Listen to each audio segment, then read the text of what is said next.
नमस्कार, स्वागत है आपका ख़ास मुलाकात में। मैं हूं अभिषेक शुक्ल। आज हमारे साथ एक ऐसी हस्ती हैं जो बेहद ही सरल, विनम्र, अपने नेचर के लिए जाने जाते हैं। बड़ा कद है प्रदेश में और बेहद ही एक्टिव पर्सनैलिटी के तौर पे जाते हैं। रॉयल फैमिली से आते हैं। टी.एस. सिंहदेव जी, छत्तीसगढ़ के स्वास्थ्य मंत्री, हमारे साथ मौजूद हैं। सर, बहुत बहुत स्वागत है आपका। सर, बहुत ही व्यस्त समय आपका रहता है और उसमें से आपने समय निकाला है। ये सुबह मॉर्निंग वॉक का समय बता दूं उनका होता है, जब हमने आज उनको इंटरव्यू के लिए पकड़ा है। आप भी कोरोना से अभी उठ कर आए हैं। क्या ये मॉर्निंग वॉक पहले से आपका रहता था? किस तरीके से सावधानियां भी बरत रहे हैं आप, खासकर इम्यूनिटी बढ़ाने के लिए, एक्सरसाइज के लिए? एक्सरसाइज के लिए तो दवाइयों के अलावा भोजन पर्याप्त रहे, उसमें कमी ना रहे, और एक्टिविटीज़, नॉर्मल जो एक्टिविटीज़ हैं वो करते रहना। मॉर्निंग वॉक भी बल्कि बंद हो गया था, अभी कोरोना के बाद फिर मैंने चालू किया है सुबह। इम्यूनिटी बढ़ाने के लिए क्या कोई ख़ास खान पान आप अपना रहे हैं? अभी तक तो एक तो थिनर दे रहे हैं डॉक्टर्स। ये कोरोना के बाद में कहते हैं कि ब्लड क्लॉटिंग हो सकती है और उसके लक्षण रहते हैं, वो नसों में चलता है तो आपके ब्रेन में भी जाके मार कर सकता है, हार्ट में मार कर सकता है, छाती में भी आके जमा हो सकता है। तो इस प्रकार की बातों को ध्यान में रख के ब्लड थिनर लगातार डॉक्टर्स देते हैं। बाकी तो रूटीन अभी दवाइयाँ हैं, कुछ विटामिन्स वगैरह, उसके अलावा अभी विशेष कुछ नहीं।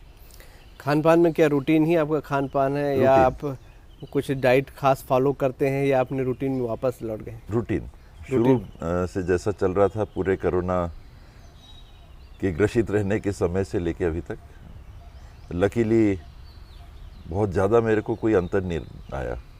फीवर वगैरह भी नहीं आया, कोई ऐसे शरीर में दर्द वगैरह हो। तो कोरोना आया और चला गया ज़रूर, उस नाते में लकी रहा। और शायद डॉक्टर्स देख रहे थे तो शुरू से ही उन्होंने उपचार, पहले दिन से सारे उपचार चालू कर दिए थे, तो उसका भी ज़रूर मदद मिला होगा। क्या एक्टिव आप उसके बाद भी हैं, पहले भी लगातार एक्टिव हैं, तो उसके लिए क्या कुछ खास तरीका आप अपना रहे हैं? इतने एक्टिवनेस के पीछे क्या आपका राज? मेरे को तक लगता है माइंड आपका अगर एक्टिव है जी, सोच में आपके शिथिलता नहीं है, तो शरीर भी वैसे ही रिस्पॉन्ड करता है। तो मेंटली कोई ज़्यादा टेंशन नहीं, कोई ज़्यादा बहुत ज़्यादा ढीलापन नहीं, रिलैक्स, अगर आपको मेंटली रिलैक्स लगता है तो शरीर भी वैसे ही चलता है। बिल्कुल। इतने तनाव भरे माहौल में, जब कोरोना का समय, फिगर देखकर ही लोग तनाव में आ जाते हैं। ऐसे में दिन रात आप जूझ रहे हैं, आप तक खबरें भी पहले पहुंच रही हैं, मैनेज भी करना है, उसके बावजूद आप बड़े कूल रहते हैं। किस तरीके से तमाम चीज़ मैनेज करते हैं? क्योंकि तनाव भी एक बड़ा कारण लोग बोल रहे हैं। कैसे इसे मैनेज कर रहे हैं आप? वही जो मैंने बताया कि आदमी ढल जाता है। एक तो जन्म के पहले से माता पिता ने जैसा बनाया, आदमी ढल जाता है। आदमी की प्रवृत्ति, फिर कुछ आदमी पढ़ लिख के दूसरों के विचार जान के एक ढांचे में बन जाता है। तो जैसा बन गया आदमी वैसा ही चल पाता है। और मैं लकी हूँ उस नाते कि बहुत ज़्यादा टेंशन में मैं नहीं आता। युवावस्था में कभी कभी गुस्सा अगर आता भी था तो उस पर भी नियंत्रण करने का मैं लकी रहा कि उसको भी नियंत्रण में रख पाता हूँ। बिल्कुल, ये बात बड़ी अहम है आपने यहाँ पर कि क्या, लेकिन लोग कहते हैं बाबा साहब बड़े विनम्र हैं। इस विनम्रता का कभी लगता है आपको यार थोड़ा नुकसान भी हो जाता है, कभी कोई फ़ायदा होता भी है। जो आपने कहा कि कई बार सीधेपन को कमजोरी भी ले ली जाती है। ज़्यादा अगर आप सीधे हैं तो लोग ये भी समझ लेते हैं कभी कभी, कह रहे तो कमज़ोर आदमी है, तो ऐसे ही ऐसा कभी कभी होता है। लेकिन अगर 10% नुकसान है तो 90% लोग सराहते भी हैं, कहते हैं कि नहीं ये उचित व्यवहार है। मैंने लोगों को इसके लिए रिएक्ट करते बहुत कम देखा कि नहीं आपको लड़ाकू ही होना चाहिए या बहुत ज़्यादा उग्र होके ही बोलना चाहिए। पहले चुनाव में जब मैं बड़े कम वोट से जीत पाया था। हालांकि लगता था कि ऐसा कुछ मैंने नहीं किया है कि अच्छे अंतर से ना जीत पाऊँ। 11 दिसंबर 2008 याद है मुझे। तो उस समय साथ के बालकृष्ण पाठक जी हैं, जी। मदर के साथ उनके यूथ टीम के प्रमुख लोगों में से रहे। तो उनने कहा था कि क्या आप कुछ नहीं जानते, आप तो देखिए जशपुर वाले कैसा करते हैं, आप जाइए जशपुर से ट्रेनिंग लीजिए। तो हालांकि जो स्वभाव है, मुझे लगता है कि अपने स्वभाव के अनुरूप रहना चाहिए, कोई एक जैसा नहीं होता। मैं क्रिकेट के उदाहरण देता हूं तो देखिए सहवाग भी है, तेंदुलकर भी है, शास्त्री भी हैं, कई प्रकार के प्लेयर हैं, द्रविड़ हैं, राहुल द्रविड़, उनकी अपनी अलग एक शैली है। तो एक टीम में खेलने वाला हर व्यक्ति एक जैसा जिस तरह से नहीं खेलता। फुटबॉल खेलते हैं तो अलग अलग स्थानों पे खेलने की विशेषज्ञता या महारत होती है। कोई फॉरवर्ड में अच्छा परफॉर्म कर रहा है, कोई डिफेंडर अच्छा है, कोई मिडफील्डर है, कोई गोलकीपर। तो वैसे ही ये मानव स्वभाव है। तो अपने स्वभाव के अनुरूप प्रयास ये करना चाहिए। कुछ स्वभाव में अगर ऐसी बातें हैं जो नुकसान पहुंचाए, या व्यक्ति को, या जहां आप काम करते हैं उसमें, या परिवार को, अपने सर्कल में, उसको नियंत्रित करने की कोशिश करनी चाहिए। क्या ये टेंडेंसी जैसे हर भारतीय की होती है कि बीमार पड़ेंगे तभी हॉस्पिटल जाएंगे, नहीं तो रूटीन चेकअप वाली स्थिति नहीं होती है, वैसे क्या आपको जब स्वास्थ्य मंत्री बने तो लगता था कि वही हाल सरकारों का भी है? स्वास्थ्य को लेकर पहले से तैयारियां कम होती, जब इमरजेंसी आती तब बढ़ाया जाता? ये सही है, बिल्कुल सही है। स्वास्थ्य के क्षेत्र में अभी भी मैं इसीलिए बार बार कहता हूँ, जैसा आपने कहा कि स्वभाव है कि बहुत ज़्यादा उस तरीके से मैं नहीं कहता, अपने तरीके से कहता हूँ कि लोगों की भी जानकारी आए और लोगों के बीच से भी अगर ये बात उठे तो सरकारों पे दबाव भी बनता है कि आप पहले से तैयार नहीं है तो आप नहीं कुछ कर पाइएगा। स्वास्थ्य के क्षेत्र में विशेष करके, स्कूल है, बिल्डिंग नहीं है तो आप पेड़ के नीचे भी पढ़ सकते हैं। हमने देखा ज्ञान के प्रसार में फ़र्क नहीं पड़ेगा, व्यवस्थाओं में फ़र्क पड़ेगा, कुछ फ़र्क पड़ता है। अच्छे वातावरण में पढ़िएगा तो ग्रहण शिक्षा को करने में कहते हैं कि और सुविधा होती है। किंतु स्वास्थ्य के क्षेत्र जैसी बात में आप नहीं काम चला सकते कि जब बड़ी मात्रा में कोई बाढ़ आएगी या कोई बीमारी ऐसी आएगी तो आप नहीं कर पाइएगा। और ये दुनिया का अनुभव है, दुनिया में चर्चा भी हो रही है कि कम ही देश हैं जो इस तरफ ठोस कदम उठा के सफलता पा सके। वैक्सीनेशन बहुत तेज़ी से अपने प्रदेश में चल रहा है, रिकॉर्ड वैक्सीनेशन भी हो रहा है। बच्चों को लेकर अभी तक बहुत ज़्यादा कुछ सुनने नहीं मिला, 18 साल से कम उम्र के लोगों के लिए। और लगता है आपको कि जब तक उनके लिए कुछ तैयारी नहीं होगी सब कुछ सामान्य हो पाएगा? आपकी बात होती होगी कुछ आप तक अगर जानकारी? हम लोग अपने राय को विभाग में जब बैठते हैं तो व्यक्त करते हैं, इस पर डिस्कशन करते हैं। और अभी तक मंत्री लेवल पे चर्चाएं रेगुलर नहीं हो रही हैं। जब होती थी तो हम लोग मंत्री लेवल पे भी माननीय डॉक्टर हर्षवर्धन जी के साथ, केंद्रीय स्वास्थ्य मंत्री जो हैं, उनके साथ बात रख लेते थे। पर अधिकारियों से रख के अधिकारियों के माध्यम से चर्चा करके इन बातों को रखते हैं। जहाँ तक कम उम्र के बच्चों के वैक्सीनेशन का सवाल है तो देश में 40% हमारी आबादी ये 18 साल से कम की मानी जाती है। 60% वोटर हैं, 40% वोट नहीं डालते उम्र के लिहाज से। तो दुनिया में अभी तक ये देखा गया है कि 10 साल से कम उम्र के बच्चों को कोरोना का प्रभाव नहीं के बराबर हुआ है। कैरियर हो सकते हैं लेकिन मृत ये सबसे ज़्यादा असावधानी बरतने वाला आयु वर्ग है। उनको मालूम नहीं, बच्चों को कहीं जा रहे, कहाँ जा रहे, बुजुर्गों से भी लिपट गए, माता पिता बाहर से होके आते हैं, दादा दादी बाहर से होके आते हैं, और रिश्तेदार आ गए, उनसे लिपट गए, लेकिन उनके ऊपर कोरोना का प्रभाव, उनकी इम्यूनिटी ऐसा लग रहा है कि हाई है। तो 10 साल से नीचे के बच्चों का मृत्यु का दर बहुत ही कम है, बहुत ही कम है।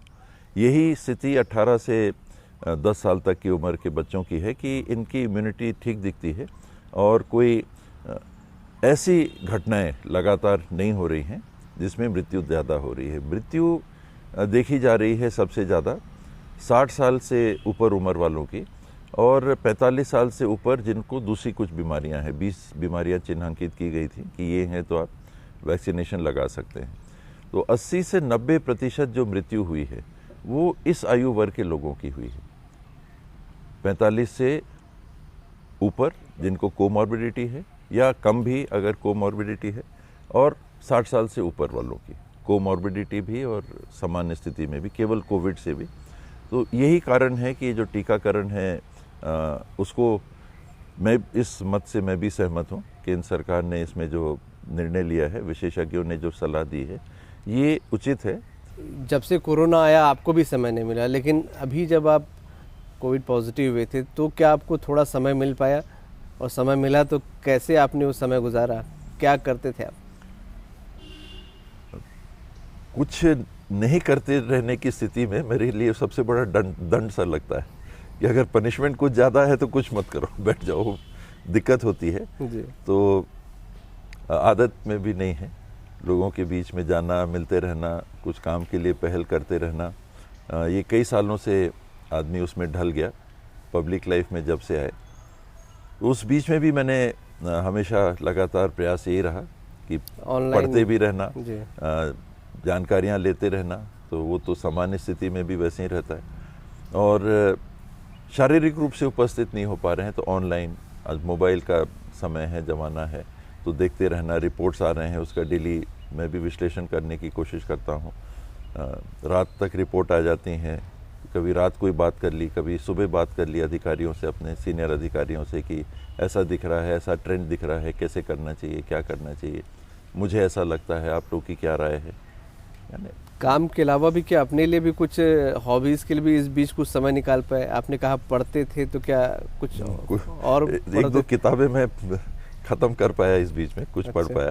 तो ये ज़रूर है कि इसमें पढ़ने का समय, किताब पढ़ने का समय कुछ मिल गया। बैडमिंटन बंद हो गया, डेली हम लोग बैडमिंटन खेल रहे थे, तो कुछ दिनों से मन भी कर रहा है, क्योंकि जैसे मैंने बताया खुशकिस्मत रहा, सबकी सद्भावनाएं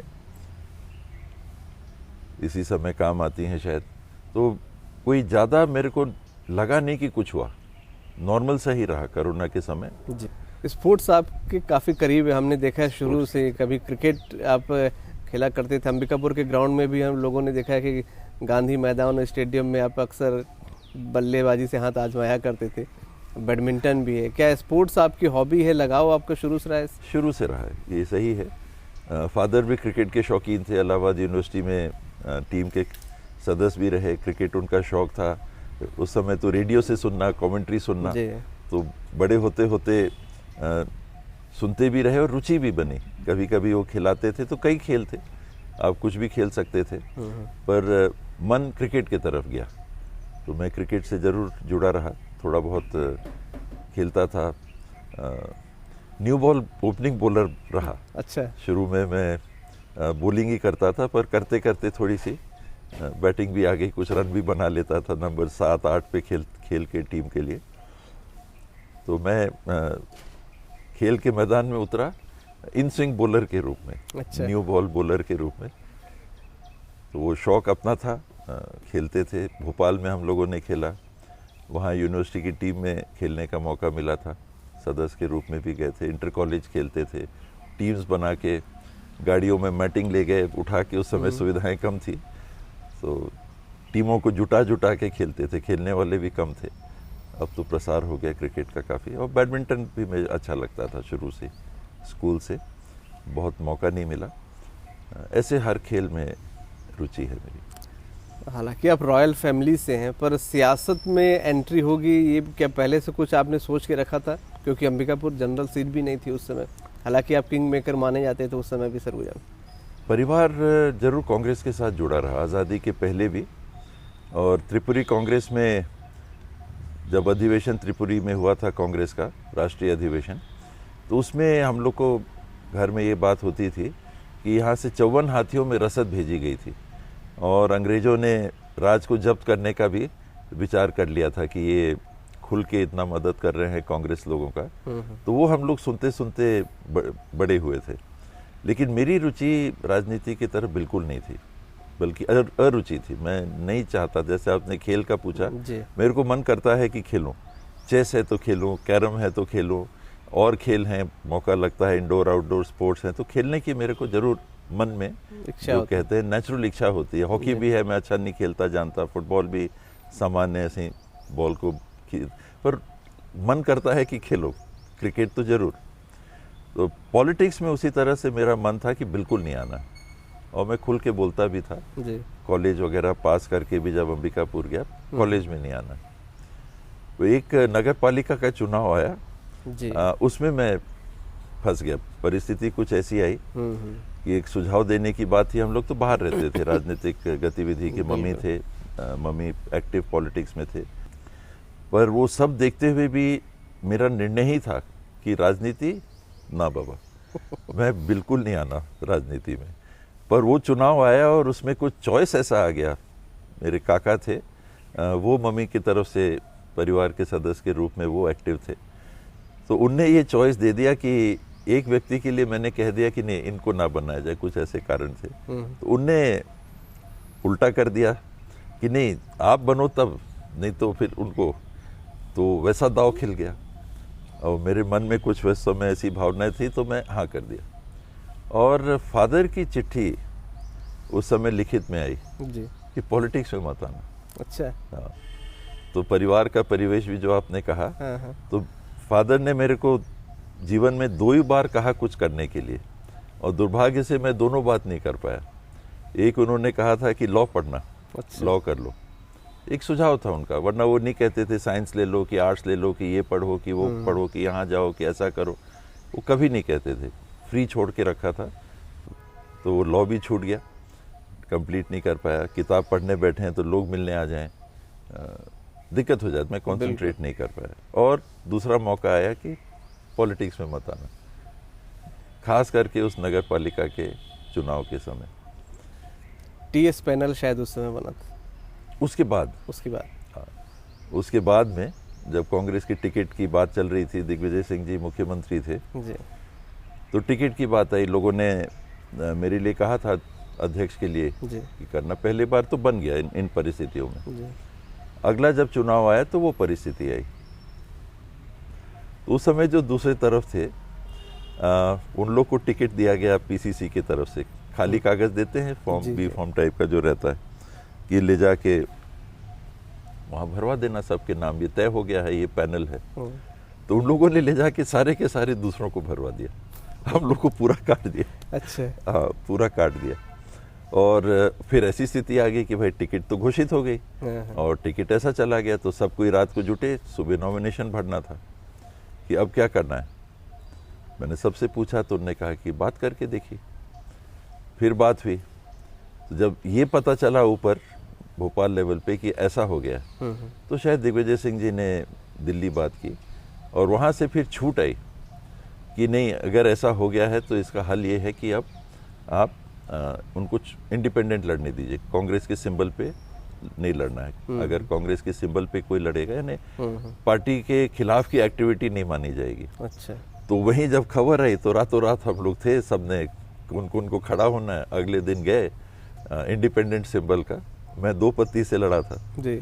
कोई किसी से, जो जिसको जैसा सिंबल मिला, सबको एक सिंबल भी नहीं मिला, और लकीली लोगों का साथ मिला, और आप वो पैनल हम लोग का जीता। तो अध्यक्ष के रूप में फिर दोबारा काम करने का, वहाँ से एक तरीके से माना जाए राजनीतिक तरीके की शुरुआत आपकी हुई। और वो संघर्ष की परिस्थितियों की राजनीति हो गई। पहले वाले में तो मैंने चुनाव भी नहीं लड़ा था, उस समय ओपन था कि कोई भी वोटर अध्यक्ष बन सकते हैं, पार्षद से ही बनना है जरूरी नहीं था। तो मैं इंटरेस्ट नहीं था, मैं तो चुनाव पार्षद का भी नहीं लड़ा था जी। पर उस समय क्योंकि ओपनिंग थी तो उन परिस्थितियों में मैं फंस गया या उसमें शामिल हो गया। उसके बाद तो फिर सब सहभागिता वाली थी कि आपको चुनाव लड़ना पड़ेगा, तभी तो पहले पार्षद बनिए फिर आप अध्यक्ष बन सकते हैं। राजनीति में आप एंट्री नहीं करना चाहते थे, मन नहीं था, लेकिन अब आप राजनीति में हैं तो बेहद ही सक्रिय हैं, बेहद ही सक्रिय राजनेता के रूप में अब सब आपको देखते हैं। अब क्या विचार आता है कि ठीक है कर लिया, या किस तरीके की सोचते हैं?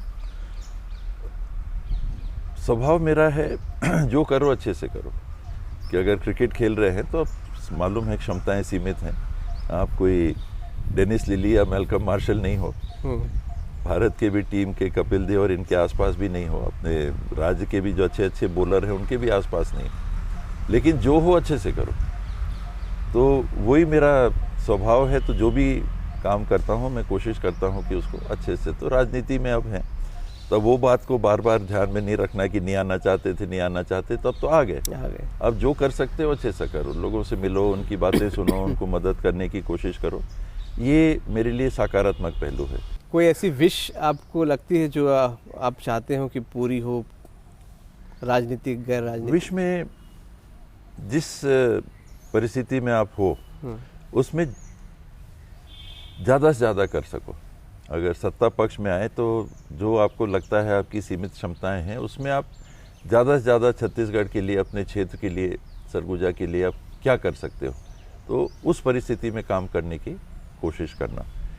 और बाकी विश तो घर परिवार के लिए रहती है, अपने लोगों के लिए रहती है कि अच्छा से रहें, उनके लिए कुछ कर सकें तो करें, परिवार साथ रहे, खुश रहे। आप रॉयल फैमिली से हैं, राजा हैं। एक सवाल बार बार हमारे जहन में आता था, क्या राजा साहब को भी किसी से डर लगता है कभी? डर बहुत कम, मेरे स्वभाव में डर नहीं रहता, लेकिन वो बात रहती है कि कहीं ना कहीं किसी चीज़ का नुकसान हो सकता है, किसी चीज़ से नुकसान हो सकता है। गाड़ी चला रहे हैं तो एक्सीडेंट हो सकता है। मैं बड़े बड़े एक्सीडेंट हुए यूथ में। अच्छा। गाड़ी ज़्यादा तेज चलाता था। हमने देखा भी, आप ड्राइव करना पसंद भी करते हैं। मैं अभी भी ड्राइव करना मेरे को बहुत अच्छा लगता है, लेकिन डर मेरे को नहीं लगता कभी कि अरे कुछ एक्सीडेंट हो जाएगा, ये भाव नहीं आता। वो नेचुरल है शायद, या विचारों के संपर्क में आके जो भी मनस्थिति बनती है वो ऐसी बन जाती है। तो डर मेरे सोच में या मेरे एहसास में डर नहीं आता है, बहुत कम। समय हो गया है, मैं चाहूँगा कि कोरोना का समय, तो आप जनता को कुछ अपील अगर करना चाहें। इसमें सरकारों से उम्मीद करिए, और सरकार का काम भी है कि वो अपने नागरिकों के लिए सुविधाएं उपलब्ध कराए, और जितनी वो करा सकती है वो कराएगी। लेकिन साफ दिखता है कि सरकार की भी सीमाएं हैं। वैश्विक स्तर पे भी हमने देखा कि बड़े से बड़े विकसित देश में जब कोरोना का प्रभाव बढ़ा तो वो देश भी लाचार दिखे। तो छत्तीसगढ़ देश के अंदर कोई अलग परिस्थितियों में नहीं रहता। छत्तीसगढ़ की भी, उसके सरकार की भी, उसके स्वास्थ्य विभाग की भी सीमाएं हैं। हमारे पास कोरोना के संदर्भ में एडवांटेज ये है, हमको फ़ायदा ये है, लाभ हमको ये है कि कोरोना से बचने का काम हम खुद भी कर सकते हैं। दवाई इसकी है नहीं, वैक्सीन आएगी तो 70 दिन बाद लगाने के आपको उसका लाभ मिलेगा, उसके भी सीमित लाभ मिलेंगे, फिर भी कोरोना आप तक पहुंच सकता है। तो कोरोना को अपने पास पहुंचने के लिए ये हर व्यक्ति को पहल करनी होगी। भीड़ की जगहों में कम से कम जाना, मत जाइए, जाइए भी तो बिना मास्क पहन के, ज़्यादा देर रहना है तो बल्कि डबल मास्क पहन लीजिए। शारीरिक दूरी यथासंभव बनाने की कोशिश हमको करनी चाहिए। एक साथ भीड़ में ज़्यादा देर रहना, 2-4 मिनट कहीं बात हुई, 5 मिनट बात हुई तो फिर किनारे हो गए। मास्क पहन के भी भीड़ की जगह में ज़्यादा समय नहीं बिताना चाहिए, और हाथ साफ रखने की जो क्रिया है इसको अपनाना, ये सबसे ज़्यादा ज़रूरी है। युवाओं को मैं ज़रूर ये अपील करूँगा कि आपको इसका प्रभाव कोरोना का कम होता है, इम्यूनिटी आपको ज़्यादा है। कई बार लगता है कि हमको नहीं होगा, हमको इसका कोई नुकसान नहीं होगा, और उसी में हम सुपर स्प्रेडर बन जाते हैं कभी कभी। तो उसमें हमको बचना। जो बुज़ुर्ग वर्ग है उसके लिए तो साफ कह दिया गया है कि सबसे ज़्यादा आप प्रभावित होंगे, मृत होने की संभावनाएं आपकी सबसे ज़्यादा है, तो वो तो केयरफुल हो गए।